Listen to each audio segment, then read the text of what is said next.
அல்ஹம்துலில்லாஹ். எல்லாம் அல்ல அல்லாஹ்வின் நல்லடியார்களே, தாய்மார்களே, சமீப காலமாக இந்த இஸ்லாமிய மார்க்கம் உலக அளவில் மிக பெரும் வளர்ச்சி கண்டு வருவதை நாம் பல புள்ளி விவரங்கள் வாயிலாக அறிந்து வருகின்றோம். இதுக்கு முன்னாடி நடந்த அந்த உரையில் கூட எந்தெந்த நாடுகளில் எப்படியெல்லாம் இஸ்லாம் மிகப்பெரிய வளர்ச்சி பெற்று வருகின்றது என்ற புள்ளி விவரங்களையும் நாம் உங்களுக்கு சுட்டி காட்டியிருந்தோம். இப்படி இஸ்லாம் அசுர வளர்ச்சி பெற்று வரக்கூடிய இந்த நேரத்தில் எந்த அளவிற்கென்றால் சர்ச்சைகள் எல்லாம் பள்ளிவாசல்களாக மாறக்கூடிய அளவிற்கு இந்த மார்க்கம் மகத்தான ஒரு வளர்ச்சியை பெற்று வருகின்றது என்று சொல்லக்கூடிய அளவிற்கும் சில கிறிஸ்தவ நாடுகள் இன்னும் சில வருடங்களில் ஒரு 10-15 வருடங்களுக்குள்ள கிறிஸ்தவ நாடுகள் என்ற அந்தஸ்திலிருந்து இறங்கி அந்த அந்தஸ்தை இழக்கப் போகின்றன என்கின்ற அளவிற்கு ஒரு மிகப்பெரிய ஒரு வளர்ச்சியை இந்த மார்க்கம் அடைந்து வருவதை நாம் பல செய்திகள் வாயிலாக அறிந்து வைத்திருக்கின்றோம். நம்ம அந்த பிரான்ஸு, இங்கிலாந்து, யூரோப் கண்ட்ரிகளில் உள்ள மற்ற நாடுகள் இதில் நம்ம சுட்டி காட்டினோமா? அமெரிக்காவில் இருந்து தகவல் சொல்கிறாங்க. நம்முடைய சகோதரர் அமெரிக்காவில் தவி ஜமாத்தினுடைய ஒரு சகோதரர் இருக்கின்றார். இப்படி எங்கள் அமெரிக்காவில் உள்ள விஷயங்களை நீங்கள் சொல்லாமல் விட்டீங்களே, நாங்களே கண்கூடாக பார்க்கின்றோம். எங்கள் கண்ணு முன்னாடி பார்த்த ஒரு சர்ச்சு, அது முஸ்லீம்களுடைய எண்ணிக்கை அதிகமானதன் மூலமாக அந்த சர்ச்சை அப்படியே பள்ளிவாசலாக மாற்றி வச்சுருக்கிறாங்க பாருங்கன்னு ஃபோட்டோவை அனுப்பி வைக்கிறாங்க. பார்த்தா வெளியே பார்த்தா அவர் சர்ச்சு மாதிரி தான் தெரியுது, பார்த்தா அது பள்ளிவாசல். அதே மாதிரி பள்ளிவாசல்களில் முஸ்லீம்களுடைய எண்ணிக்கை அளவுக்கு அதிகமாக போக போக என்ன ஆகுதுன்னா, அதே அமெரிக்காவில் நியூயார்க் என்ற அந்த மாகாணத்தில் என்ன ஆகுதுன்னா, பள்ளிவாசலுக்கு பக்கத்தில் சர்ச்சுகள் இருக்கின்றன. ஒவ்வொரு ஜும்மாவின் போதும் பள்ளிவாசல்களில் கூடுதலான கூட்டம் வருவதனால அந்த பள்ளிவாசலுக்காக சர்ச்சினுடைய வளாகத்தில் இடத்தை ஒதுக்கி கொடுத்து அந்த சர்ச்சு நிரம்பக்கூடிய அளவிற்கு என்னமோ ஐடியா பண்ணா இல்லைனோ தெரியல, இவனை தொழு விடாட்டினா இந்த சர்ச்சையை மாற்றிட்டாங்கன்னா என்ன செய்யுது, பேசாமல் இடத்த கொடுத்துருவோன்னு நினச்சாங்களோ என்னவோ தெரியல, அந்த ஃபோட்டோவையும் அனுப்பி வைக்கின்றார்கள். என்றால் அந்த அளவிற்கு இஸ்லாத்தினுடைய வளர்ச்சி கணக்கிட முடியவில்லை. அப்படி ஒரு வளர்ச்சியை இந்த மார்க்கம் அடைந்து கொண்டிருக்கின்ற இந்த நேரத்தில் நாம் சில விஷயங்களையும் கொஞ்சம் எடை போட்டு பார்க்க கடமைப்பட்டிருக்கின்றோம். சுன்னத்த மன்கது அரசல்னா கபுலக்க மின் ருசுலினா வலா தஜிதுலி சுன்னத்தினா தஹ்வீலா. அதாவது இந்த வசனத்தில், இந்த வசனத்திற்கு முந்திய வசனத்தில் அல்லாஹ் என்ன பேசுகிறான்னா, நபியே, அவர்கள் இந்த ஊரை விட்டும் உன்னை இந்த பூமியில் இருந்து கிளப்பி உன்னை வெளியேற்றி விட எண்ணுகின்றனர். ஆனால் உனக்கு பின்னாடி அவன் ரொம்ப கம்மியாக தான் இருப்பான், குறைந்த காலம்தான் அவர்கள் உயிர் வாழ்வார்கள் அப்படின்றத அல்லாஹ் சொல்லிவிட்டு, அதாவது இஸ்லாத்தை அழிக்க வேண்டும் என்று எதிரிகள் நினைக்கின்றார்கள். உன்னை இல்லாமலாக்கி இந்த இஸ்லாமிய மார்க்கத்தை போட்டு தள்ளிடலாம் நான் ஐடியா பண்ணுறான், ஆனால் அவன் இருக்க மாட்டான் அப்படின்றத அல்லாஹ் சொல்லிவிட்டு தான் இதை சொல்கிறான். இது உன்னுடைய விஷயத்தில் மட்டும் இந்த நடைமுறை கிடையாதான். இதுக்கு முன்னாடி கபுலக்கமின் ருசுலினா வலா தஜிதுலி சுன்னத்தினா தஹ்வீலா, இதுக்கு முன்னாடி உள்ள நபிமார்களுடைய விஷயத்துல இதுதான் நடந்துச்சு. அல்லாஹ்வுடைய அந்த சுன்னத்துல எந்த ஒரு மாற்றத்தையும் நீர் காண மாட்டீர் அப்படின்னு அல்லாஹ் சொல்லி காட்டுகின்றான். கண்கூடாக இதை அப்படியே பார்க்கின்றோம். யாரெல்லாம் இஸ்லாத்தை அழிக்க வேண்டும் என்று எத்தனிக்கின்றார்களோ, இஸ்லாத்தை ஒழிக்க வேண்டும் என்று கங்கணம் கட்டி கொண்டு இறங்குகின்றார்களோ, அவர்கள் தான் இல்லாம போறாங்களே ஒழிய இஸ்லாம் இல்லாம போகக்கூடிய ஒரு நிலை வந்ததா? கண்கூடா பார்க்கிறோமா இல்லையா? எந்த அளவிற்கு என்றால் இந்த இஸ்லாத்தினுடைய வளர்ச்சியினுடைய உச்சத்தை தாங்க முடியாமல் ஏப்ரல் 1 என்ன பண்றாங்கன்னா, டென்மார்க்கில் இப்படி உலகத்தில் இப்படி ஒரு நிகழ்ச்சி நடந்துச்சான்றது இப்பதான் நடந்திருக்கின்றது. அந்த அளவிற்கு டென்மார்க்கில் அந்த இங்கிலாந்து, யூரோப்பியன் கண்ட்ரீஸில் உள்ள மற்ற மக்கள் எல்லாம் வாழ்றாங்கல்ல, அந்த மக்களை எல்லாம் ஒன்று திரட்டி இப்படி இஸ்லாத்தினுடைய எண்ணிக்கை அதிகமாகிட்டே போயிட்டு இருக்கு, இப்படியே போனால் என்ன செய்யறது அப்படின்னு சொல்லி இஸ்லாத்தை கண்டித்து, இஸ்லாத்தினுடைய வளர்ச்சியை கண்டித்து போராட்டம் நடத்துறான். மிகப்பெரிய ஆர்ப்பாட்டம்.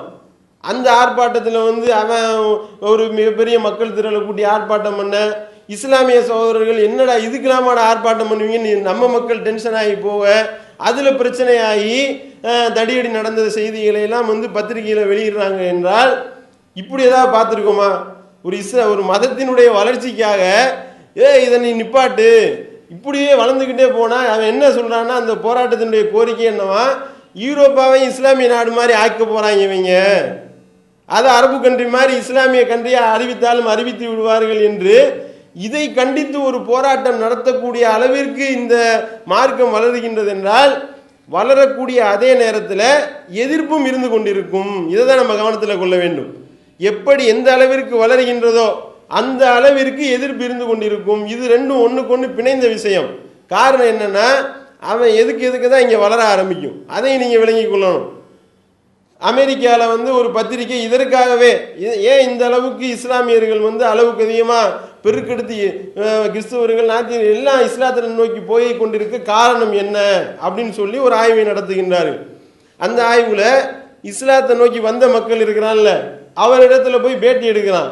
ஏன் இந்த மாதிரி இஸ்லாத்தை நோக்கி வந்தீங்க, இஸ்லாத்தை ஏற்றுக்கொள்வதற்கு காரணம் என்ன, எப்படி நீங்க இஸ்லாத்தை ஏத்துக்கிட்டீங்கன்னு சொல்லி கேட்டா, ஒரு 90% மேற்பட்ட மக்கள் சொல்ற ஸ்டேட்மெண்ட் ரொம்ப ஆச்சரியமாக இருக்கின்றது. என்ன ஸ்டேட்மெண்ட் சொல்றாங்க தெரியுமா? அதாவது இஸ்லாத்தை பத்தி எக்கச்சக்கமான அவதூறுகள் சொல்றாங்க. இஸ்லாம் வந்து ஜிஹாதை போதிக்குது, எல்லாத்தையும் வெட்டணும் குத்தணும்னு சொல்லுது. அதோடு மட்டுமல்லாமல் இந்த மாதிரி வந்து இரட்டை கோபுரம் இடிச்சாங்கல்ல, அதுக்கப்புறம் தான் இன்னும் அதிகமாக வளர ஆரம்பிச்சிச்சு. முஸ்லீம்கள் மேலே அந்த பலியை போட்டு ஆப்கான் போர் அது இது நடத்தினான்ல, அதுக்கப்புறம் தான் இன்னும் அதிகமாக வளர ஆரம்பிக்கின்றது. இஸ்லாமியர்கள் மேலே இவர்கள் சொன்ன குற்றச்சாட்டுகள் இது உண்மைதானா அப்படின்னு நாங்கள் ஆய்வு பண்ணுறதுக்காக குரானை வாங்கி படித்தோம். அதில் பார்த்தா இவன் சொல்றதெல்லாம் பொய்யா இருக்கு. பொய்யா இருக்கிறதுனால நாங்கள் இஸ்லாத்தை தழுவி விட்டோம் என்று அவர்கள் சொன்ன புள்ளி விவரங்களோட வெளியிடுகின்றார்கள் என்றால், இதிலிருந்து நமக்கு என்ன தெரியுதுன்னா, எதிர்ப்புகள் வந்து கொண்டே இருக்கும். எதிர்ப்புகள் வர வர இஸ்லாம் வளர்ந்து கொண்டே இருக்கும். இந்த இஸ்லாத்தினுடைய எதிர்ப்பும் இஸ்லாத்தினுடைய வளர்ச்சியும் எந்த அளவுக்கு எதுக்குறானோ அந்த அளவுக்கு வளர்ந்துக்கிட்டே இருக்கா இல்லையா? PEW என்ற ஒரு அமைப்பு வந்து, அந்த அமைப்பினுடைய நீங்கள் கூகுளில் போய் சர்ச் பண்ணி பார்த்தா கூட தெரியும். PEWன்னு போட்டிங்கனாலே உலகளாவிய ஒரு அமைப்பு ஒன்று வச்சிருக்கிறான். அது என்னன்னா, முஸ்லீம் அதாவது உலகத்தில் உள்ள மதங்கள் சம்பந்தமான ஆய்வு செய்யக்கூடிய ஒரு அமைப்பு, உலகளாவிய ஒரு அமைப்பு. உலக நாடுகளில் உள்ள அந்த மதங்கள் வந்து எந்த மாதிரியா வளர்ச்சி அடைகின்றது, எந்தெந்த மதம் எப்படிலாம் தேஞ்சுக்கிட்டு போகுது, இதுக்கு என்ன காரணம் அப்படின்னு சொல்லி ஆய்வு பண்ணி ஒவ்வொரு ஆண்டும் ஆய்வு முடிவுகளை வெளியிடுகின்றார்கள். இந்த வருஷம் வெளியிட்டு இருக்கின்றான் பார்க்குறோம். 2030 3ல் ஒரு ஆள் 30% மேற்பட்ட மக்கள் இஸ்லாமியர்களாக இருப்பார்கள் இந்த உலகத்தில் அப்படின்னு அவன் சொல்கின்றான் என்றால், அந்த அளவிற்கு இஸ்லாத்தினுடைய வளர்ச்சி அதிகமாகிட்டே போகுது. ஆனால் அதற்கு தகுந்த மாதிரி எதிர்ப்பும் அதிகமாகிட்டே போகுது. இப்போ பார்த்தோமா இல்லையா, இலங்கையில் என்ன நடந்துச்சு, எல்லாம் வந்து புத்த துறவிகள் எல்லாம் சேர்ந்து கொண்டு அந்த பள்ளிவாசலை போய் இடித்து தகர்க்கக்கூடியதற்கு தயாராகி உள்ளே புகுந்து இதே மாதிரியான ஒரு ஜும்மா தினத்தன்று உள்ளே புகுந்து அடிக்கிறான். அப்படின்னா வளர்ச்சி தாங்க முடியல, என்னடா இப்படியே போயிட்டு இருந்தாங்கன்னா என்ன செய்யறது? அதே மாதிரியாக முஸ்லிம்களுக்கும் இஸ்லாத்திற்கும் எதிரான அவதூறுகள் சுபஹானல்லாஹ் சொல்லி மாள முடியாது அந்த அளவுக்கு அவதூறு அள்ளி விடுறாங்களா இல்லையா? ஒவ்வொரு நாடுகள்லையும் பார்க்குறோம். அந்த அவதூறுகளுடைய ஒரு அம்சமாக என்ன செய்யறான், இங்கே தமிழகத்தில் உள்ள ஆளுக்கு தாங்க முடியலை, இப்படியே இவங்க போயிட்டு இருந்தா என்ன செய்யறது அப்படின்னு சொல்லி, இப்போ இந்த தினத்தந்தின்ற அந்த இதில் நீங்கள் எடுத்து படிச்சீங்கன்னா, ஒரு 2 வாரத்துக்கு முன்னாடி அவர்கள் எழுதிய அந்த ஒரு தலையங்கம் எழுதியிருக்கிறான். அவ்வளவு விஷமத்தனமான ஒரு தலையங்கம். எப்படி தலையங்கம், இதை கேட்பாரே யாரும் இல்லையா அப்படின்னு சொல்லி கேள்வியை போட்டு, இந்த மாதிரி பக்கத்தில் வந்து அண்டை நாடான பாகிஸ்தானில் இந்த இஸ்லாமியர்கள் நமக்கு பண்ணுற கொடூரத்தை எல்லாம் வந்து எவனும் கேட்க மாட்டீங்களா? என்ன செய்கிறாங்களாம், ஒரு வருஷத்துக்கு 800 இந்துக்களும் 800 கிறிஸ்தவர்களும் 450 இந்துக்களும் இஸ்லாத்தை நோக்கி போயிட்டே இருக்கிறாங்க. இவங்களுக்கு கணக்கு வழக்கு சரியா தெரியலன்னு நினைக்கிறேன், ரொம்ப கம்மியாக சொல்லிட்டு இருக்கிறாங்க. இது பல்லாயிரக்கணக்கான மக்கள் போயிட்டு இருக்கிறாங்க. இவன் எழுதுறான் 800 + 450 1250 பேர் வருஷத்துக்கு மாதிக்கிட்டு இருக்கிறாங்க அப்படின்னு சொல்லி எழுதி கொண்டு, இது வந்து அவங்களாம் மாறலையா? இதெல்லாம் என்ன செய்யறாங்களாம், எல்லாரையும் வலுக்கட்டாயமா அந்த பொம்பளையெல்லாம் கடத்திட்டு போய் எல்லாத்தையும் மிரட்டி, உன்னை கொன்றுவேன் குத்திடுவேன்னு மிரட்டி இனி வந்து இந்த மாதிரி ஒரு முஸ்லீம் பொண்ணை தான், முஸ்லீம் பையனை தான் நீங்கள் கல்யாணம் பண்ணணும்னு சொல்லி இந்து பெண்களெல்லாம் மிரட்டி அவங்கள வந்து இஸ்லாத்தில் இணைக்கிறார்கள் என்று பச்சையாக இந்த மாதிரியான ஒரு மத துவேஷத்தை தூண்டக்கூடிய விதத்தில் எழுதுகின்றார்கள். முதல்ல அறிவுள்ளவனா இதை ஒத்துக்குருவானா? இது எப்படிடா இது முடியும்? இது சாத்தியமா? இது எப்படி இது சாத்தியமாகும் என்ற ஒரு அடிப்படை அறிவு கூட இவங்களுக்கு இல்லாமல் இப்படி எழுதுறான். யாரையாவது ஒரு ஆளை வந்து மிரட்டி அவனை வந்து இத்தனை வருஷம் நீ இஸ்லாத்தில் இரு, நீ இஸ்லாத்தில் தான் இருக்கணும்னு மிரட்டினா அவன் ஃபாலோ பண்ணுவானா? இஸ்லாத்தை ஏற்றுக்கொள்வது என்பதே உளப்பூர்வமாக ஏற்றுக்கொள்வது தான். உள்ளத்தில் ஈமான் இருந்தால் தான் அல்லாஹ் அதை கணக்கிடவே செய்வான். நீ வெளிப்படையா என்னத்தான் நான் முஸ்லீம் மூமினா அது இதுன்னு ஆட்டம் போட்டாலும் உன்னுடைய உள்ளத்துல இஸ்லாம் நுழையல, உன்னுடைய உள்ளத்துல ஈமான் நுழையலன்னா அல்லாஹ் தூக்கி வீசிடுவான். அப்படின்னும் பொழுது வெளிப்படையா கனவு காட்ட நமக்கு என்ன தேவை இருக்கு? அப்படி வெளிப்படையாக காட்டி என்ன பிரயோஜனம் கிடைக்கும் நமக்கு? அவர்கள் வந்து இந்த மாதிரி வந்து இது நடைமுறை ரீதியாக இது சாத்தியமா? முதல்ல ஒருத்தவனை வந்து அவனுக்கு பிடிக்காத ஒரு விஷயத்த ஒருத்தவனுக்கு திணிக்க முடியுமா? ஒருத்தவனுக்கு இட்லி பிடிக்கல, இட்லி தின்றான்னு சொன்னா திண்டுகிட்டு இருப்பானா? ஒருவேளை திம்மா, அதுக்கடுத்து அவன் எனக்கு என்ன ஓடி போயிடுவான். இப்படிப்பட்ட ஒரு சாப்பாடு விஷயத்துல கூட உள்ள நுழைக்க முடியல அப்படின்னா ஒரு வாழ்க்கையை நெறியை பின்பற்றக்கூடிய விஷயத்துல இது சாத்தியமா? அப்படி மிரட்டினா அவர்கள் அதற்கு பணிவார்களா? என்ன நினைச்சீங்க அப்படின்னா இந்த ஒரு அடிப்படை அறிவு கூட இல்லாமல் அவர்கள் சொல்லக்கூடிய செய்தியை பார்க்கிறோம். ஆனால் இஸ்லாம் தெளிவாக சொல்லி காட்டுகின்றது, லா இக்ரஹ ஃபித்தீன் கத்த பையன ருஸ்து மினல் ஐ ஃபமன் யக்ஃபுரு பித்தாஊதி வயுமின் பில்லாஹ் ஃபகத் இஸ்தம்ஸக பில் உர்வத்தில் உஸ்கா லன்ஃபி சாமலஹா. அல்லாஹ் தெளிவாக சொல்லி காட்டுகின்றான், இந்த மார்க்கத்தில் எவ்வித நிர்பந்தமும் கிடையாது. நேர்வழியில் இருந்து வழியெடு தெளிவாக பிரித்து காண்பிக்கப்பட்டு விட்டது. யார் வந்து அந்த சைத்தானுடைய அந்த தீய சக்திகளுடைய கயிறுகளை பிடிக்கிறானோ அதை விட்டு விட்டு அல்லாஹ்வுடைய அந்த பலமான கயிற்றை பற்றி பிடிக்கின்றானோ அவன் தான் வெற்றி பெறுவான். இந்த அளவுக்கு அல்லாஹ் தெளிவுபடுத்துறான். நீ ஏத்துக்கிட்டான்னு ஏத்துக்கிடாம போனா என்ன? இதுல நிர்பந்தமே கிடையாது. விரும்பியவர் ஏற்கட்டும், விரும்பியவர் மறுக்கட்டும். இதுதான் இஸ்லாம் சொல்லக்கூடிய அடிப்படை. அதனாலதான் இவன் எப்படிலாம் பில்டப் கொடுப்பாங்கன்னா, அந்த முகலாயர்கள் இருக்காங்களா இல்லையா, முகலாயர்கள் என்ன பண்ணாங்க தெரியுமா? இப்படிலாம் வந்து இந்த இஸ்லாமிய மார்க்கத்தை வளர்த்தாங்க தெரியுமா? ஒரு கையில வாழாம், இன்னொரு கையில குரானாம், ரெண்டையும் கொண்டு போய் காட்டுவாயாம். இது வேணுமா இது வேணுமா, இதை எடுத்துக்கிட்டா இதை விட்டுருவோம், இதை வேணான்னா இதை வச்சு ஒரே போடா போட்டுருவோம். இப்படி மிரட்டி தான் இஸ்லாத்தை வளர்த்தாங்க. இப்படி வேணா வளர்க்க முடியுமா? இது எப்படியாவது இந்த மாதிரி மிரட்டினா அதற்கு இஸ்லாத்துக்கு எதிரான மக்கள் தான் கூடுவாங்க. இன்னும் சொல்ல போனால் மூலாயிரம் அந்த மாதிரியா இருந்தான். அவன் வந்து இந்த இந்துக்களுக்கு அவங்களுடைய திருப்தியை பெறுவதற்காக நீ மாடு தின்னாத இப்படி இப்படி சொல்லக்கூடிய முகலாயர்கள். அதோடு மட்டும் இல்லாம தீனே இலாஹின்னு புது ஒரு மதத்தையே உருவாக்கிட்டாரு அக்பர். அந்த அளவிற்கு இருந்த அந்த முகலாயர்கள் மேலையும் அவதூறு, இஸ்லாத்தின் பேரால் அவதூறு, இஸ்லாத்தின் மேல அவதூறு சொல்வதற்காக இந்த மாதிரியான ஐடியாக்களை பண்ணி முகலாயர்கள் மேல இட்டு கட்டுகின்றார்கள் என்றால், இந்த மாதிரி மிரட்டி ஒருத்தன் 800 வருஷம் ஆட்சி ஆள முடியுமா? முகலாயர்கள் எத்தனை வருஷம் ஆட்சி ஆடினாங்க? 800 வருஷம். நான் கேட்குறேன், இந்த 800 வருஷம் ஆட்சி ஆனாங்கல்ல, இதுல வந்து இந்த சுதந்திர புரட்சி மாதிரி எல்லாரும் சேர்ந்து சுதந்திர புரட்சி பண்ணி விரட்டினீங்களா முகலாயர்களை? எப்படி முகலாயர்களுடைய ஆட்சி அழிச்சிங்க? ஆங்கிலேயர்கள் வந்தான், அவன் பீரங்கி துப்பாக்கின்னு அப்படி கொண்டு வந்ததுனால இவர்கள் அதில் நிற்க முடியல. இந்திய மக்கள் விரட்டல அவர்களை நாட்டை விட்டு. வெள்ளையன் விரட்டினான். வெள்ளையன் இந்த மாதிரியான வேலையை செஞ்சான், உள்ள நுழைக்கிற வேலையை செஞ்சான். அவன் 200 வருஷம் தாக்கு பிடிக்க முடிஞ்சுச்சா? 200 வருஷத்துல அடிச்சு விரட்டி விட்டோமா இல்லையா? என்றால் இது எப்படி திணிக்க முடியும்? இந்த ஒரு அடிப்படை அறிவு கூட இல்லாமல் இவர்கள் வந்து இந்த மாதிரியான ஒரு கேவலமான ஒரு தலையங்கத்தை எழுதி முஸ்லிம்களுக்கு எதிராக தூண்டி விடுறதை பார்க்குறோம். அதுல இந்த மாதிரியாக முஸ்லீம் இது வந்து என்னன்னா, நம்மளுடைய வளர்ச்சி வந்து பிடிக்காததுனால ஏதாவது இட்டுக்கட்டி இஸ்லாத்தில் வந்து இஸ்லாத்தை நோக்கி மக்கள் இங்கேயும் வர்றதை பார்க்குறாங்களா இல்லையா?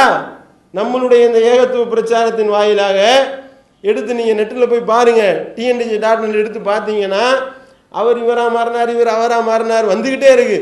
உணர்வுல எடுத்து பார்த்தீங்கன்னா இந்த மாதிரியான செய்தி வராத ஒரு இதழையும் காட்ட முடியாது. இதோடு மட்டும் இல்லாமல் உலகளாவிய ரீதியில தவ்ஹீத் ஜமாத் செய்யக்கூடிய அந்த ஏகத்துவ அழைப்பு பணியின் வாயிலாக எவ்வளவு பேர் இஸ்லாத்துக்கு வர்றாங்கன்ற அந்த புள்ளி விவரங்களை எல்லாம் ஒவ்வொரு வாரமும் நம்ம வெளியிட்டு கொண்டிருக்கின்றோம். உலக மொழிகளில் எப்படியெல்லாம் தாவா நடந்து கொண்டிருக்கின்றது என்ற செய்திகளையும் வெளியிடுகின்றோம்.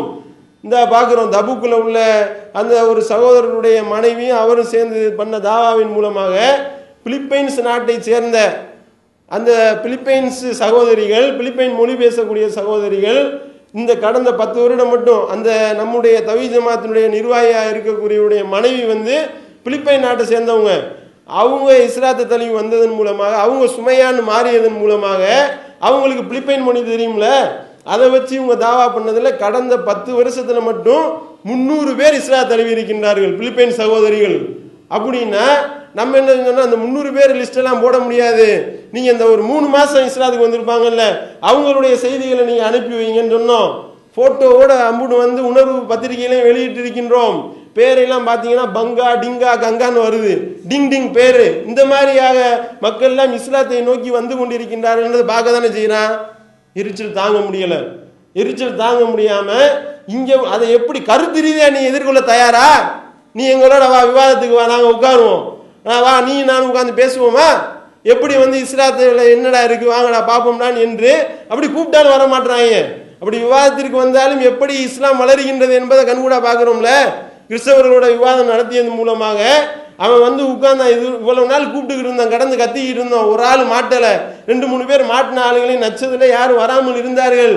இப்போ ஒரு ஆள் வந்து மாட்டினவனையும் போட்டு வாங்கினதுல அந்த டிவிடிகள் போகக்கூடிய வேலை இங்க இருந்து எப்படிப்பட்ட உலகம் உள்ள அந்த டிவிடிகள், ஏன்னா இங்கிலீஷ்னே இருக்கிறதுனால இந்த செய்திகளை மக்கள் மத்தியில் கொண்டு போவதன் மூலமாக மக்கள் சாரையா வந்துகிட்டு இருக்காங்க.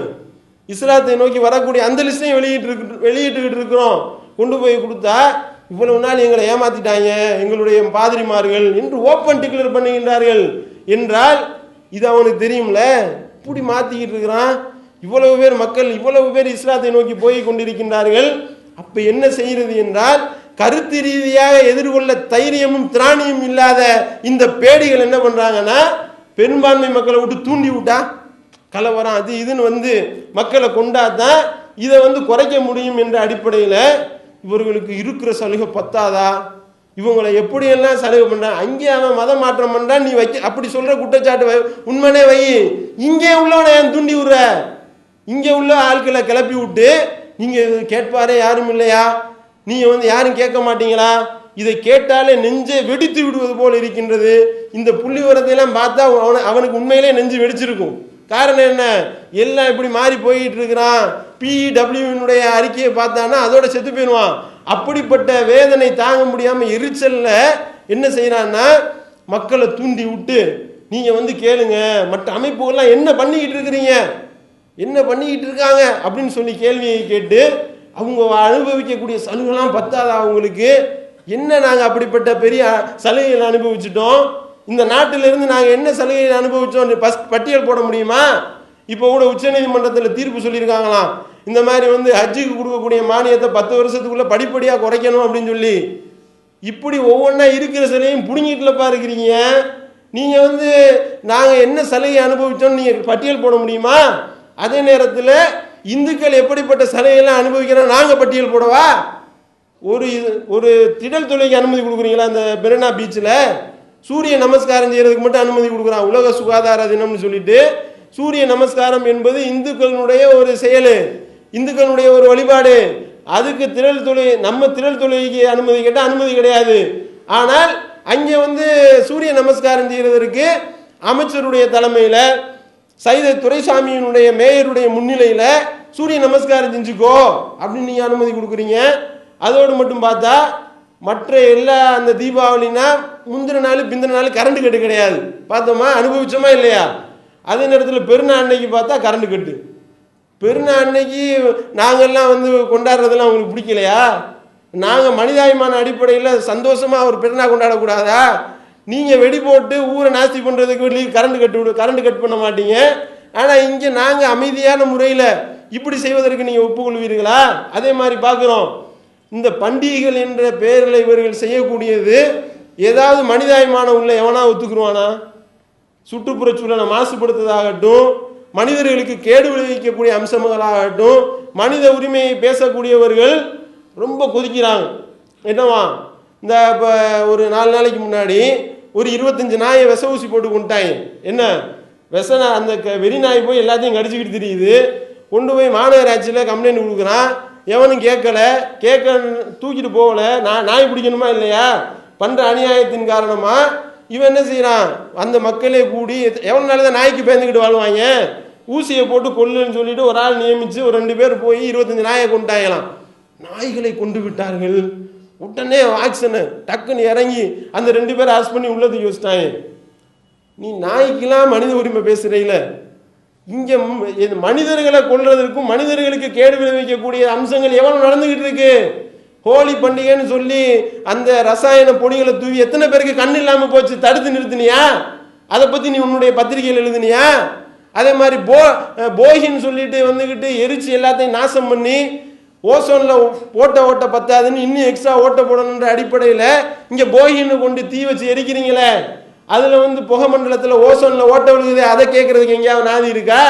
அதே மாதிரி பார்க்கணும், தீபாவளின்ற அடிப்படையில் பட்டாசுகளை போட்டு இருதய நோயாளிகளை எல்லாம் வந்துக்கிட்டு கொண்டு போய் ஆஸ்பத்திரியில் அட்மிட் பண்ணக்கூடிய அளவிற்கு மகத்தான சேவை புரிகின்றீர்களே, இதை தடுத்தீங்களா யாரும்? இது எந்த சுப்ரீம் கோர்ட்டாவது கேட்டுச்சா? அவன் இத்தனை மணிலேருந்து இத்தனை மணி வரைக்கும் உள்ள வெடிச்சுக்கோன்னு சொல்லி எவன் அதை ஃபாலோ பண்ணுறதும் கிடையாது.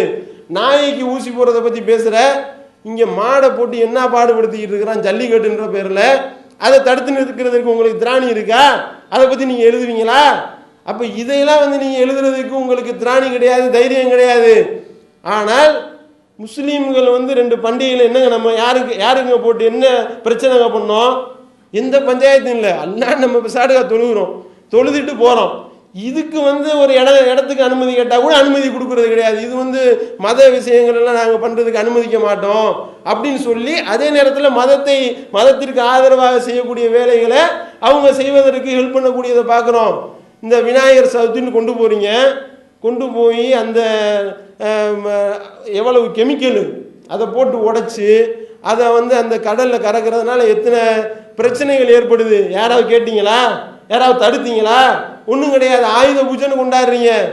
ஆயுத பூஜைன்னு கொண்டாடுறத பார்த்தா அந்த பூசணிக்காயில் வடிக்கி விழுந்து செத்தவன் பேர் எத்தனை லிஸ்ட்டு காட்ட, எத்தனை பேர் செத்து போயிருக்கான்னு காட்டவா? அப்போ இதையெல்லாம் வந்து தடுப்பதற்கு நாதி கிடையாது, இதையெல்லாம் கேட்பதற்கு நாதி கிடையாது. இங்கே 2 பேர் வந்து 3 பேர் மதம் மாறி போயிட்டானா. யாரு? இந்த ரிங்கில் குமாரி, ஆசா குமாரி, லதா குமாரி 3 பேர் வந்து இஸ்லாத்தை விட்டு வெளியே இந்து மதத்திலிருந்து இஸ்லாத்துக்கு போயிட்டாங்களாம். உடனே அவர்களை என்ன செய்தார்கள் என்று தெரியவில்லை. அவர்களுக்கு அப்படியே கதறி அழுதார். என்னமோ இவன் போய் பக்கத்தில் உட்கார்ந்து பார்த்த மாதிரி எழுதுறான். அவர்கள் கதறி அழுதார்கள், அப்படியே அழுதாங்க. நாங்கள் எங்கள் அம்மாட்ட போகிறோன்னு அழுதாங்க. உடனே வந்து அதையும் மீறி உச்சநீதிமன்ற நீதிபதி இவர்களை காப்பகத்தில் கொண்டு போய் அனுமதிக்க சொன்னார். உடனே காப்பகத்தில் போய் இவர்களை அனுமதிச்சோன்னே என்ன பண்ணாங்கன்னே தெரியல. அவங்க வந்து இப்படி சொன்னாங்களாம், நாங்கள் எங்கள் கணவர்மார்கள்ட்டே போயிடுறோம், அவர்களோடையே நாங்கள் போயிடுறோம், நாங்கள் இந்த மாதிரியே போயிடுறோம்னு அவங்க சொன்னார்களாம். அவங்க என்ன பண்ணார்களோ எப்படி மிரட்டினார்களோ தெரியவில்லைன்னு எழுதுறீங்களப்பா. நீங்கள் போய் நேரடியாக போய் பக்கத்தில் உட்கார்ந்து அந்த பெண்மணிகளுக்கு நீங்கள் தான் பாயிண்ட்ஸ் எடுத்து கொடுத்தீங்களா? அந்த மாதிரிலாம் எழுதுறீங்க. ஆனால் உண்மை நிலவரம் என்ன? உச்ச நீதிமன்றத்தில் இந்த பெண்மணிகள் வந்து இந்த பசங்களை நாங்கள் விரும்புகிறோம், அவங்களோட தான் நாங்கள் போவோம், எங்கள் பெற்றோர்கள் எங்களுக்கு பிடிக்கல, எங்கள் பெற்றோர்களை விட்டு நாங்கள் பிரிகிறோம்னு சொல்லி வாக்குறுதி அந்த வாக்குமூலம் கொடுக்குறாங்க. அதுலேயும் பாருங்கள் எப்படி நியாயமாக நடக்கிறாங்க பாருங்கள். அந்த உச்ச நீதிமன்ற நீதிபதி இங்கேயும் தான் தீர்ப்பளிக்கிறாங்க. இடித்தவன் ஒரு வீட்டை போட்டு ஒருத்தன் இடிச்சிட்டான்னா இடித்தவனுக்கு 2 பங்கு, வீட்டுக்கு உடையவனுக்கு 1/4 பங்கு, அந்த கக்கூசை மட்டும் நீ எடுத்துகிட்டு போ, மற்ற 2 பங்கையும் வந்து நீ வந்து இடித்தவன் கொண்டு போடான்னு தீர்ப்பு கொடுக்குறீல, அந்த மாதிரி அவன் தீர்ப்பு கொடுத்தான். உச்சநீதிமன்ற நீதிபதி தீர்ப்பு கொடுக்குறான், ஒரு 15 நாள் அவங்கள தனியாக வைங்க, அதுக்கப்புறம் கருத்து கேளுங்க, அதுக்கு மீறி நாங்கள் எங்கள் புருஷன்மார்களோட தான் போவோம்னு சொன்னாங்கன்னா அனுப்பி விடுங்க அப்படின்னு சொல்லி 15 நாள் அவங்களுக்கு யோசிக்கிறதுக்கு டைம் கொடுத்து அதுக்கப்புறம் திருப்பி கேட்டால் அவங்க வெளியே வந்து பேட்டி கொடுக்குறாங்க, நாங்கள் இந்த இஸ்லாம் மதத்தில் தான் நாங்கள் இருப்போம், எங்கள் கணவன்மாரோட தான் போவோம் அப்படின்னு சொன்ன விஷயத்தை இப்படி பார்த்தீங்களா? இப்படி தான் நம்ம வந்து இஸ்லாத்தில் வந்து இப்படி தான் மிரட்டிக்கிட்டு யாரையும் வர வைக்க வேண்டிய தேவை எங்களுக்கு இருக்கா? எந்த தேவையும் கிடையாது. வந்தாவா வராட்டினா போ, இதனால வந்து எனக்கு ஏதாவது லாபம் வரப்போகுதா? ஒரு 100 பேர் இஸ்லாத்தில் இருக்கிறான் அப்படின்றதுனால எனக்கு ஏதாவது லாபம் கிடைக்குதா? ஒன்றும் கிடைக்க போகிறது கிடையாது. அப்படின்னும் பொழுது இவர்கள் வந்து இப்படி போய் அப்போ வந்து நான் கேட்குறேன், இப்படி வந்து நீ மிரட்டி வந்து இஸ்லாத்துக்கு வர வைக்கிறோன்னு சொல்றிய. பாகிஸ்தான் கிரிக்கெட் வீரர் யோசப் விகானா இருக்கார்ல, கிறிஸ்டியன்ல இருந்து எப்படி இஸ்லாத்தில் உன்னாரு, முகமது யூசுஃபா மாறினாரு, அவரை எந்த கத்தி முனையில் யார் மிரட்டினது சொல்ல முடியுமா? எவ்வளவு பேர் இஸ்லாத்தை நோக்கி வந்து கொண்டிருக்கின்றார்கள் உலகளாவிய அளவில். அவங்கெல்லாம் இப்படி மிரட்டப்பட்டு தான் வந்து கொண்டிருக்கின்றார்களா? அதோடு மட்டும் இல்லாமல் இந்த பாகிஸ்தான் வந்து அநியாயத்துக்கு நியாயவான்களாக நடக்கிறாங்க. ஒரு 1500 வருட பழமையான பஞ்சமுகி ஆலயத்தை, அந்த ஹனுமான் ஆலயத்தை இடிக்கிறதுக்காக ஒரு மனு கொடுக்குறான். உடனே நீதிமன்றம் தீர்ப்பு கொடுக்குறான். என்ன தீர்ப்பு? ரொம்ப பழமையான ஒரு கோயில், அது வழிபாட்டு தலம், அதை இடிக்கக்கூடாது, அதை கட்டுறதுக்கு அனுமதி கொடுக்க வேண்டும், இப்படி தீர்ப்பு கொடுக்குறான். நீயும் தானப்பா கொடுத்த? இருக்கிற பள்ளிவாசலை இடிச்சு தரமட்டமாக்கினவனுக்கு 2 பங்கு கொடுத்தியே, ஒன்னே மாதிரி அவன் கொடுத்தானா? அதோடு மட்டும் இல்லாமல் அந்த கோவில்களை இன்னும் அதிகமாக டெவலப் பண்றதுக்கு மானியம் வேற ஒதுக்குறாங்க. இந்த அளவுக்குலாம் செய்யக்கூடிய ஒரு கவர்மெண்ட் என்ன செய்யறான்னா, இங்கே உள்ள இஸ்லாத்தினுடைய வளர்ச்சி அவனை பொறுக்க முடியாம இப்படி போயிட்டு இருக்காங்களே, இவங்களை எப்படா தூண்டி விடுறது, எப்படா நம்ம தமிழ்நாட்டையும் குஜராத் ஆக்குறது அப்படின்னு ஐடியா பண்ணி எழுதுறான். இந்த மாதிரி நீங்க எல்லாரும் வந்து இதை கேட்டாலே காதுல ஈயத்தை காய்ச்சி ஊத்துன மாதிரி இருக்கு, நீங்க எல்லாரும் கிளம்புங்க அவங்களுக்கு எதிரா அப்படின்னு சொல்லி நீ தூண்டி விடு என்றால், இது மட்டுமா தூண்டி விட்ட?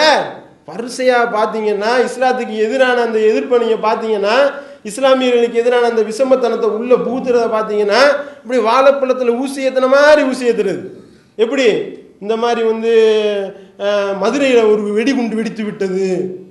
அங்கே வெடிச்சது வந்து ஏதோ ஒரு லட்சுமி வெடி வெடிச்சிருக்கு. ஒரு சைக்கிளில், அந்த சைக்கிளில் வந்து வெடிகுண்டு வெடிச்சிச்சான். சைக்கிளுடைய ஃபோக்ஸு கம்பி கூட உடையலாங்க. அப்படி என்னடா வெடிகுண்டு வச்சாங்க? அப்படி ஒரு சைக்கிளுடைய ஃபோக்ஸு கம்பி கூட உடைக்க முடியாத ஒரு வெடிகுண்டா? எவனோ சீனி வெடியை பிச்சு போட்டு போயிருக்கிறான். அதை பிடிச்சிக்கிட்டு இவன் என்ன செய்யறான்? அவன் எழுதுறான் தலையங்கத்தில், மதுரையில் வெடிகுண்டு வெடித்தது, கோவை இந்த மாதிரி குஜராத்தையும் கோவை போன்று மதுரையும் ஆக்க திட்டமா அப்படின்னு போட்டு பாஜகவினுடைய அந்த மாநாட்டை சீர்குலைக்க சதி அப்படி இப்படின்னு போட்டு பில்டப்பை பண்ணி, என்னமோ நம்ம தான் போய் வெடிகுண்டை, இவன் இருக்கிற ஒரு சீனி வெடியை நீ வெடிகுண்டு மாதிரி வெடிகுண்டு வச்சிருப்பான். எந்த வெடிகுண்டு வச்சிருப்பான்னா, இந்த 2 ரூபாய்க்கு 3 கொடுப்பான்ல ஒரு வெடிகுண்டு, அந்த வெடிகுண்டை வச்சிருப்பான். அதை பிச்சு போட்டா அதில் தான் ஸ்போர்ட்ஸ் கம்பி கூட உடையாது. அப்படிப்பட்ட ஒரு விஷயத்தை என்ன செய்யறான்னா, பயங்கரமான ஒரு விஷயம் மாதிரி பில்டப் பண்ணி, இந்த மாதிரி இன்னும் சொல்ல போனால் அந்த வெடிச்ச இடத்துல ஒரு குழி கூட உழுவலை. ஏதாவது ஒன்று வெடிச்சிருந்தா ஒரு பெரிய குழி விழுந்துருக்கும்ல, அந்த ஒரு குழி கூட உழுவலை. அதை பிடிச்சிக்கிட்டு இவன் வந்து இந்த மாதிரி பில்டப் பண்ணி இப்படி திட்டம் தீட்டுகின்றார்கள். இப்படி தொடர்ச்சியாக இஸ்லாத்துக்கு எதிரான விஷமத்தனத்தை கக்கிறத பார்த்தீங்கன்னா நமக்கு விளங்கிடும். சரி, இது நம்ம கரெக்டான நிலைப்பாடு நம்ம இருக்குன்றதுக்கு இதெல்லாம் ஆதாரம் என்று நாமளை உறுதிப்படுத்தக்கூடிய அளவிற்கு இந்த ஏகத்துவத்திற்கு எதிரான, இந்த இஸ்லாத்திற்கு எதிரான அந்த அவதூறுகளும் பழிச்சொல்களும் இப்படி வந்து இவர்கள் கொண்டு போகின்றார்கள். அப்ப இஸ்லாமியர் வந்து இன்னும் கவனமாக இருக்க வேண்டும் அப்படின்றத நாம கவனத்தில் கொண்டு, இஸ்லாத்திற்கு எதிரான இந்த மாதிரியான அவதூறுகள் வருவதெல்லாம் இஸ்லாம் சரியான மார்க்கம்தான் என்பதற்கு உண்டான ஆதாரங்கள். காரணம் என்ன? அல்லாஹ் அப்படிதான் சொல்லி காட்டுகின்றான். அவர்களை வந்து இந்த இஸ்லாத்தை நோக்கி அவர்களை நீங்க அழைத்தீர்கள் என்றால், அவர்கள் நாம் கூறாத பல விஷயத்தை சொல்லி அல்லாஹ்வின் மீது பொய்யான விஷயங்களை இட்டு கட்டுகின்றார்கள். இப்படி அல்லாஹ் சொல்றான். 61வது அத்தியாயத்தில் இப்படி அல்லாஹ் பேசுறான். இஸ்லாத்தை நோக்கி அவனை நீ அழைச்சன்னு வை, அல்லாஹ்வின் மீது பொய்யான விஷயத்தை கூறி இட்டு கட்டுபவனை விட அநியாயக்காரன் வேறு யாரும் இல்லை அப்படின்னு சொல்லிட்டு அல்லாஹ் அழகா சொல்றான் பாருங்க. யுரீதுன லியுத்ஃபிஉ நூரல்லாஹ், அவர்கள் அல்லாஹ்வுடைய ஒளியை ஊதி அணைக்கலாம் என்று நினைக்கின்றார்கள். பி அஃப்வாஹிஹிம் வல்லாஹு முத்திம்மு நூரிஹி, அவர்கள் வெறுத்த போதிலும் அல்லாஹ் தன்னுடைய ஒளியை பரிபூரணமாக்கியே தீருவான் அப்படின்னு அல்லாஹ் சொல்லிவிட்டு, ஹுவல்லதி அர்ஸல ரசூலஹு பில் ஹுதா வ தீனில் ஹக் லியுத்ஹிரஹு அலத்தீனி குல்லிஹி, இதுக்காக தான் அனைத்து மார்க்கங்களை விட மேலோங்க செய்ய வேண்டும் என்பதற்காகவே அல்லாஹ் என்ன செய்யறான்? உண்மையை கொண்டு தன்னுடைய தூதரை, சத்தியத்தை கொண்டும் நேர்வழியை கொண்டும் தன்னுடைய தூதரை அனுப்பி இருக்கின்றான். வலவு கரிஹல் முஷ்ரிகூன், முஷ்ரிக்குகள் வெறுத்த போதிலும் சரியே அப்படின்னு அல்லாஹ் சொல்லி முடிக்கிறான்னா, இப்போ புரியுதா? இஸ்லாத்தை நீங்க கூப்பிட்டீங்கன்னு வைங்க, உங்களை பத்தி இல்லாத உள்ளதெல்லாம் அவதூறு சொல்லுவாங்க. அல்லாஹ் சொல்லக்கூடிய அந்த விஷயம், அந்த வசனம் 100க்கு 100 அப்படியே கன்ஃபார்மா பொருந்தி போறதை பார்க்கிறோம். அவர்கள் தங்களுடைய வாய்களால் ஊதி அணைத்து விடலாம் என்று நினைக்கின்றார்கள். ஊதி அணைக்க முடியக்கூடிய ஒளியா இது? அல்லாஹ்வுடைய நூரை நீ எப்படா ஊதி அணைப்ப? ஊதி அணைச்சா அது அமர்ந்து போயிருமா? நீ ஊத ஊத அது அதிகமாக வளர்ந்து கொண்டே இருக்கும் என்பதற்குண்டான சான்றுகள் தான் இவை. இந்த செய்திகளை மக்கள் மத்தியில் கொண்டு போய் சேர்த்து மறுமையில் வெற்றி பெறக்கூடிய நன்மக்களாக வல்ல இறைவன் ஆக்க வேண்டும் என்று கூறி என்னுடைய இந்த முதல் உரையை நிறைவு செய்கின்றேன்.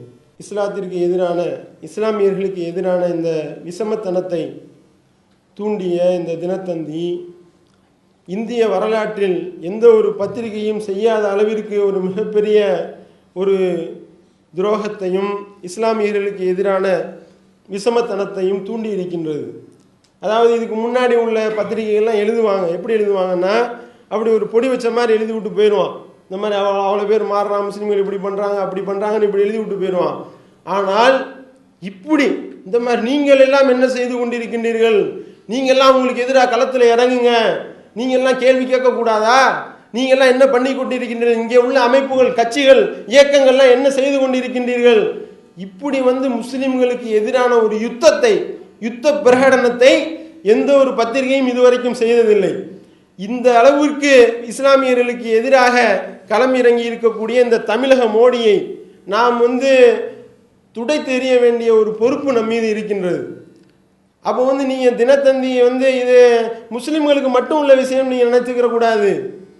மனிதநேயத்தை விரும்பக்கூடிய ஒவ்வொருவனும் இந்த நல்லதை ஏற்றுக்கொள்வானா, இந்த ஒரு அசிங்கத்தை, இந்த ஒரு கேவலத்தனமான ஒரு தலையங்கத்தை ஏற்றுக்கொள்வானா? நன்மையை விரும்பக்கூடிய, அமைதியை விரும்பக்கூடிய, மனித நேயத்தை விரும்பக்கூடிய எந்த ஒரு நடுநிலையாளரும் ஏற்றுக்கொள்ள மாட்டார்கள். இந்துக்கள் கூட இதை விருப்பாங்க. இந்துக்கள்ல ஒரு சின்ன செக்டார் அளவுக்கு தான் இந்த அளவுக்கு முஸ்லிம்களுக்கு எதிராக இருக்கக்கூடிய ஒரு நஞ்சு, அந்த ஒரு காவி சிந்தனையோடு இருப்பார்கள். ஆனால் 98% இந்து சகோதரர்களாக இருந்தாலும் சரி, கிறிஸ்தவ சகோதரர்களாக இருந்தாலும் சரி, நம்மளோட அரவணைப்பாக இருக்கக்கூடியவர்கள். அவங்களிடத்தில், முஸ்லிம்களிடத்தில் இந்த செய்தியை கொண்டு போறது மட்டுமல்லாம அந்த நடுநிலையாளர்களிடத்திலும் கொண்டு போய் சேர்க்க வேண்டிய பொறுப்பு நம்மள்ட்ட இருக்கு.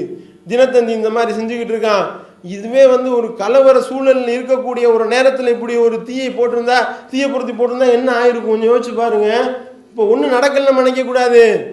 நடந்திருக்கும். எப்போ நடந்திருக்கும்னா ஒரு டென்ஷனா, முஸ்லீம்கள்னாலே வெறுப்புன்னு இருக்கக்கூடிய ஒரு நிலையில இந்த ஒரு தலையங்கத்தை எழுதியிருந்தான்னு வைங்களேன், இருக்கக்கூடிய சூழலை பொறுத்து தான் மாறி. எதா இருந்தாலும் ஒரு தீயை பொருத்தியே போடுறோம், தண்ணியில பொருத்தி போட்டால் அது அமர்ந்து போயிடும், அது பிரச்சனை இருக்காது. ஆனால் பெட்ரோல் இருக்கக்கூடிய இடத்துல தீயை பொருத்தி போட்டால் என்ன ஆயிருக்கும்? குஜராத் மாதிரி ஒரு கலவர சூழல் இருக்கக்கூடிய நேரத்தில் இப்படி ஒரு தலையங்கத்தை இவன் எழுதியிருப்பானே, ஆனால் எப்படிப்பட்ட எத்தனை தலை உருண்டிருக்கும் கொஞ்சம் யோசிச்சு பாருங்க. ஆனால் இவன் இந்த தமிழக மோடி இந்த மாதிரியான ஒரு சூழல் இனிமேல் ஏற்பட்டால் இந்த மாதிரி எழுத மாட்டான்றதுக்கு என்ன நிச்சயம் கொஞ்சம் யோசிச்சு பாருங்க. ஆனா நம்ம மானம் கெட்ட சில அமைப்புகள், இஸ்லாமிய பேர் தாங்கிய அமைப்புகள் எல்லாம் ஒன்னா போய் எல்லாம் ஒன்னா கூடி, தவி ஜமாத்தை தவிர மற்ற எல்லா லெட்டர்பேடு கட்சிகளும் ஒன்னா சேர்ந்து தினத்தந்தி இடத்துல போய் அவங்க கேட்டிருக்கிறாங்க, இந்த மாதிரிலாம் எழுதியிருக்கீங்களே, எழுதுனது கரெக்டு தான், அப்படிதான் நாங்கள் எழுதுவோம், இந்த அளவுக்கு திமிரா பேசியிருக்கான் அவன் அப்படின்னு சொன்னோன்னு இவங்க என்ன செஞ்சாங்க? தினத்தந்தியை முடிவு எடுத்துட்டாங்களா புறக்கணிக்கணும்னு? அது நாங்கள் கிடையாது.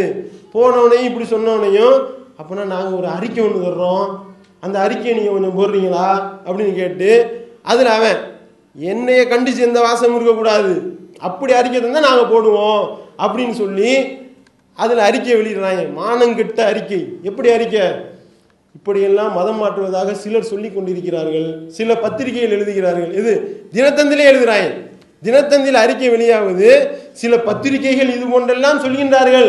அதனால அதெல்லாம் சரியில்லை அப்படின்ற மாதிரியான ஒரு கருத்துப்பட உப்புச்சப்பு இல்லாம இந்த வீரியமாக இருக்கக்கூடிய அந்த இஸ்லாமிய சமுதாயத்தை முனைமழுங்க செய்யக்கூடிய அளவிற்கு இவர்கள் மானங்கெட்டு போய் செய்கின்றார்கள் என்றால் காரணம் என்ன?